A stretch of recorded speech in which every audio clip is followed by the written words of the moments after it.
Hi everyone, FPL Witter here, back out in the beautiful West Yorkshire countryside. So I thought I'd do another video. It's a good excuse to get out and get some fresh air.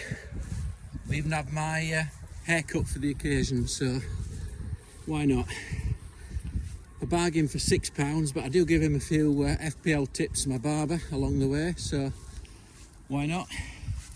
So I do most of my FPL stuff, of course, on the Fantasy Football Geek website, so check that one out. We've got some amazing contributors on there with superb ranks. I put one of my articles on there once a week, so check that out if you want to follow my team a bit more closely. But certainly for all things fantasy football, Fantasy Football Geek is the place to be. So what's been happening this week then? So, well, we've had a heat wave, haven't we, in the UK? Absolutely boiling. I've only been walking for 20 minutes and I'm fit to drop. I was out on the golf course actually this week in 30-degree heat, which was interesting to say the least. Oof, I'm tired already. So Boris has gone, hasn't he? That's happened since my last video, so no doubt Sam Allardyce will be wheeled in as caretaker Prime Minister again. And it's actually my wedding anniversary this week, 33 years, can you believe it? How did that happen? So I don't know how she puts up with me, to be honest. I've got my FPL, I'm out following Barnsley most weeks. I've got my golf, my walking. Obviously works, doesn't it? That's the answer, I think. Have your hobbies, have your time apart. So I've renewed my FPL for another season, and this week my wife renewed me for another year, so that's all good. So what's been happening FPL wise? Well, the game's been launched about a week and a half now, so everybody's making their drafts. Everybody seems to have very similar teams, don't they, at the moment? I've heard one or two people saying that the template won't be quite as strong this year, but certainly I think it's as strong as it's ever been. So I've seen the same team probably 20 or 30 times in the last couple of days, and then a few with a few variations. So I think this template's pretty strong. So for me as a template manager, I'll tend to be sticking with a template early on, see if I can maybe have 7 or 8, 9 highly owned players and maybe a couple of differentials in there. So I'm seeing some very thin benches. Nobody seems to want to leave much on the bench, do they, at the moment? So, which I think is fair enough. I think with 5 subs coming in, I think we'll use our benches less for sure. But we will still need the benches, of course. People still get injured. COVID's still about. COVID's actually on the increase. So it's gone under the radar a bit, but I'm sure we'll lose a few players to COVID here and there. A few members of my family have had COVID as well, so I've been doing a couple of tests. But fortunately all okay. Managed to escape it so far. I actually had my IQ test back as well this week. That came back negative as well.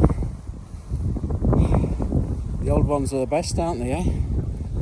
So I thought what I'd do today, I'd have a run through my team, have a look at the 5 players that have sort of not really left my team in all my drafts, and then have a look at maybe 1 or 2 differentials. Also have a look at some of the key decisions I've still got to make yet, so there's certainly a lot to think about. So I think if we have a look at the 5 players that are in every team I've drafted so far, then certainly I've got Trent Alexander-Arnold in there. He actually finished the 3rd highest point scorer last year in FPL, behind Salah and Son.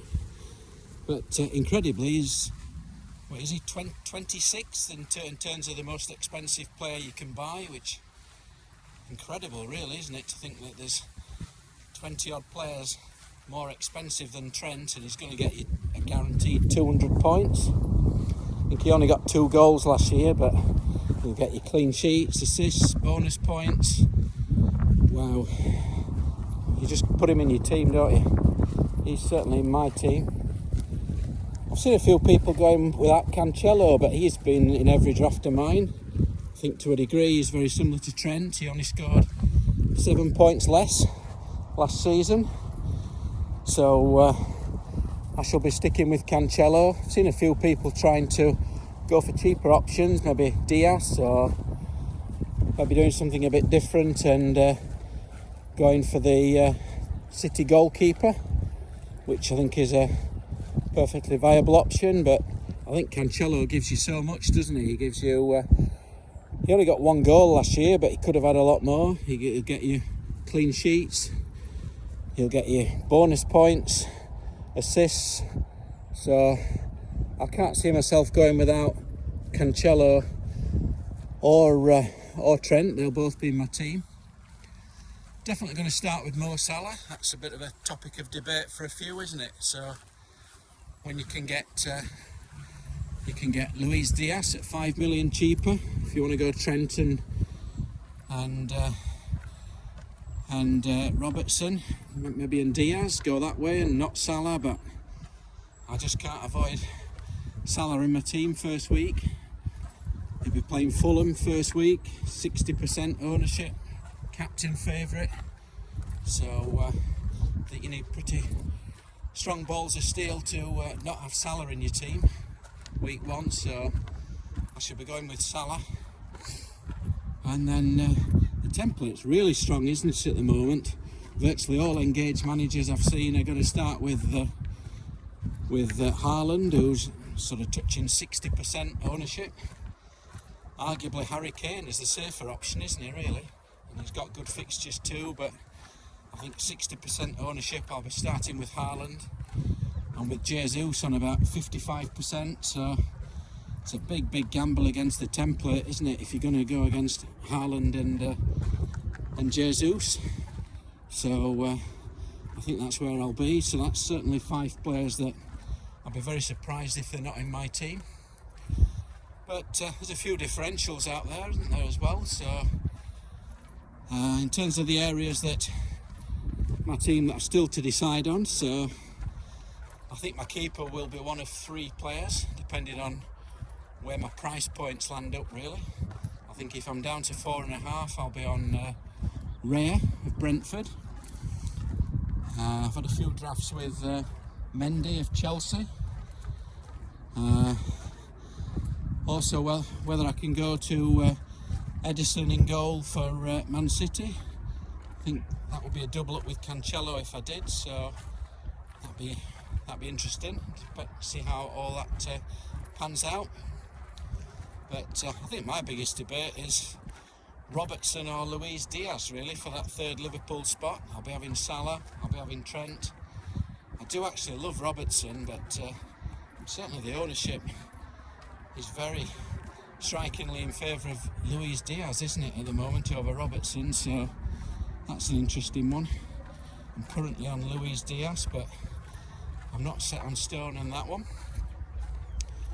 So I think in terms of differentials, if you want to differentiate from the strike force, you can, a few variations on Jesus. You can have Watkins, you can have Tony, you can have Callum Wilson, all perfectly viable if you want to save a little bit on your strike force. I think in terms of midfield is where you've got the bargains. You've got Mahrez, who's only 4% owned, really, isn't he? So it's incredible, really. I think if I go down the Robertson route and I've got that midfield slot, then Mahrez is certainly a tempter, especially with Jesus and Sterling now having gone. Marcus Rashford, another one. He's had a 3 million drop, hasn't he, in price, from 9.5 to 6.5. So if you want to go for Marcus Rashford, keep an eye on pre-season. I think whether Ronaldo goes or not, if Rashford starts banging them in, I think his ownership's going to be right up there. So certainly plenty to think about. One player I'm not sold on in the template so far is this Neto of Wolves. Wolves don't score goals at all, do they? I think he's got a very poor goal scoring record. He's been out injured for a long time. So looking around for a few alternatives there, quite like Anthony Gordon. If you want to try something a bit different. His stats are not amazing, but I do like watching him play. So he's a possible differential as well. So yeah, so still lots to ponder. So I want to keep these videos to no more than about 10 minutes. So I think we'll leave it there. So I'm tired as well. It's not easy actually walking and talking and trying to keep your balance for 10 minutes. I'm ready for a pint actually. Can you see? That's the. I've just arrived at the Swan and Signet. So if you see me in there, buy me a pint. If you don't, then watch out for me next time. If you like the video, be sure to like and subscribe and retweet. So I'll be doing a few more of these. So I wish you a happy tinkering. Good luck for week 1. I'll no doubt see you before then. So as they say in Barnsley, I'll see you next time.